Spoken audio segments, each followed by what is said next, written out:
Mas qual que é o problema, Emílio? Aí acontecem uns problemas que daí você fala, e aí, existe uma luta espiritual, sim ou não? O filho dele...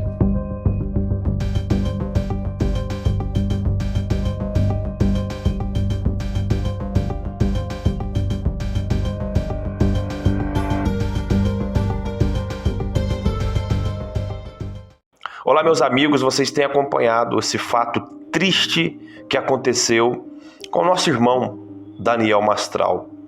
Um homem que o seu testemunho de vida é aquele que era ex-satanista e agora prega o evangelho e agora é cristão. E lamentável ver o quanto que as pessoas elas estão por fora. Eu estava vendo, por exemplo, olha só, no Metrópolis, essa reportagem aí. Ela diz, antes de morrer, o ex-satanista Daniel Mastral passou por exorcismo. O que será que esse pessoal está querendo falar ou induzir as pessoas a pensar com essa matéria? Lamentável, lamentável. E, gente, o mundo espiritual é muito sério. E essas notícias que vêm, elas são sim assustadoras. Porque nós estamos falando aqui de alguém que estava, pelo menos aparentemente, lutando mesmo contra esse sistema maligno. Essa é a visão que ele estava passando. Dá uma olhada no que o Ventura falou a respeito do Daniel Mastral. Essa transformação acho que já tem alguns anos aí, bastante anos. Acho que tem acho que mais de uma década pelo menos. Eu não sei exatamente quando. Mas qual que é o problema, Emílio? Aí acontecem uns problemas que daí você fala, e aí, existe uma luta espiritual, sim ou não? O filho dele se suicida. Do Mastral. Sim. Do Mastral. Com 15 anos o menino entra em depressão e aquela briga interior, aquela loucura toda e ele não consegue trazê-lo de volta e a depressão cada vez mais e o menino se joga na frente dos trilhos do trem. Caça. Não obstante, a mulher dele começa a entrar em depressão. E aí... A evangélica. Não. Uma outra... Aquela namoradinha. Não, aquela é outra. Aquela não progrediu. Tá. Aí a mulher dele entra em depressão. E aí a internet começa a julgá-lo. Incessantemente. E alguns perfis, inclusive religiosos, extremamente fortes. Eu não vou falar o nome dele, mas que atacou ele constantemente. Caramba. Dizendo que ele provocou a morte do filho. Olha isso. O cara abre um podcast, esse cara é um cara que tem aí uma visibilidade absurda e fica jogando na rede que ele é um charlatão, que ele não tinha nada disso, que era tudo uma mentira, que ele provocou a morte do filho, que ele provocou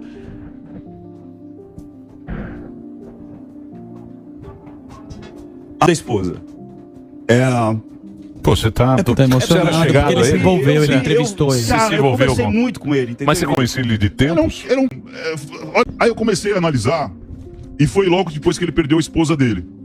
E eu vi um cara transtornado, Emílio. Eu vi um cara que ele sofria demais, ele tinha uma tristeza profunda, muito grande. Eu falei, eu não vou desse cara. Sim. Eu não vou, pra que eu vou analisar? Porque realmente tinha coisas ali que ele contava que eu falava, poxa, acho que não é bem assim. Ele contava de um jeito, contava de outro, tinha coisas que, sei lá, talvez fosse uma mentirinha, fosse algo que... Mas o que isso ia mudar na vida das pessoas? O que isso ia mudar na vida dele? Sim. E eu me recusei a analisar. Eu falei, eu não analiso o Mastral, eu não vou analisar. Ele é coach? Tipo coach? Não, ele é espiritualista, ele é um cara que estudou muito as religiões, sabe? E ele se converteu, assim, profundamente. Tanto é que você vê a vida dele, ele tem essa perda com o filho, ele tem essa perda com a esposa, acusam que ele largou a esposa dele e a esposa dele em casa, se medicando, ninguém sabe ao certo se ela tomou remédio demais, porque ela teve uma parada cardíaca, né? Então dizem que ela também pode ter se suicidado. Olha que doideira, cara, a vida do cara é toda torta. A internet é cruel. E aí eu falei, eu não vou analisar, pra que eu vou analisar isso? E aí o que acontece agora? Ele fica toda hora recebendo haters, toda hora recebendo que ele é charlatão, toda hora recebendo que ele não é nada disso, que ele é uma figura, que ele nunca foi satanista e blá blá blá e blá blá blá. E aí acontece isso dele ser encontrado. Ninguém sabe o certo ainda, estão dizendo que ele deu um cabeça, porque ele foi encontrado... Escutaram um barulho. Só que ao mesmo tempo, ele acabou, faz 9 dias que ele tem uma... E tá no ar no YouTube, se alguém fizer uma pesquisada aí, ele fala assim, olha, eu vou ter um treinamento agora, dia 31 de agosto, ao vivo, pra eu, chama até Não Olhe Para Cima. Põe lá, Não Olhe Para Cima, Mastral, é capaz de aparecer. Mastral. Mastral e põe Não Olhe Para Cima. Ele falando, olha, pessoal, vamos se encontrar, vai ter um evento agora, eu quero ver, eu quero arrebatamento, eu quero sentir o arrebatamento. E de novo, é complicado? É complicado. Ele pode ter tirado a vida. Pode ter sido uma perseguição? Ninguém sabe, porque esse cara mexeu com pessoas extremamente poderosas. A gente sabe que o satanismo... Olha, esse vídeo aí, tem um vídeo de 1 hora. Foi agora, 9 dias. E ele tá lá. Só que, de novo, eu nunca consegui sentir um astral completamente feliz. Olhando a linguagem silenciosa, fazendo análise, você vê uma tristeza no olhar dele profundo, você vê que ele não estava bem, ele não estava feliz, lógico, né? E ele não estava, mesmo quando ele parecia que ele estava estável, pra mim, ele nunca estava estável. Ele era uma bomba relógio. Você entendeu? Agora, me fala uma coisa, mas como é que o cara pode achar que você tem milhões, né? Ele deve ter milhões de seguidores. O Mastral? Deve ter milhões. Tem, e deveria ter mais. Como é que o cara acha que ele só vai ter gente que goste dele ali com milhões de seguidores? Então, tipo você também. Sim, a gente soma aí, tem mais de 4 milhões de seguidores, somando todas as redes. Não tem como 4 milhões de pessoas. Me amar, né?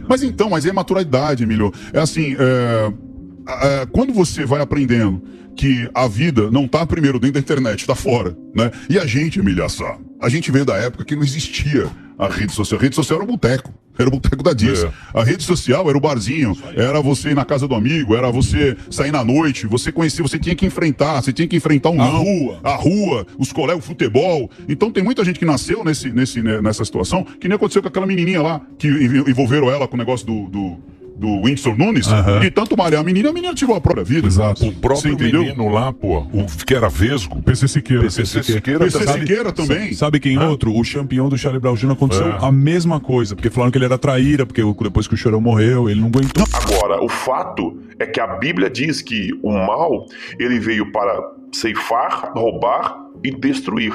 Mas Jesus Cristo, ele veio para dar vida e vida em abundância. Agora, nós não sabemos, porque muitos cristãos têm feito isso, né, consigo mesmo. E aumenta a cada dia o número de pessoas que têm feito algo contra si mesmo. E nós precisamos orar, gente. Precisamos orar, vigiar.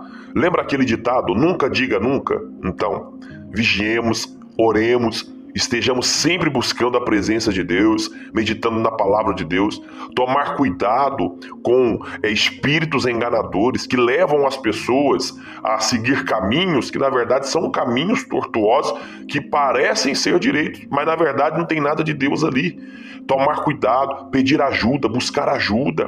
Você está passando por uma dificuldade emocional, vai até aquela pessoa que você acha que é aquela pessoa que te ouve, vai até o seu parente, o seu amigo, procure alguém que você sabe que vai poder te dar ouvido, te dar atenção, né? Procure um profissional, sim, procure também, mas não negligencie o fator espiritual.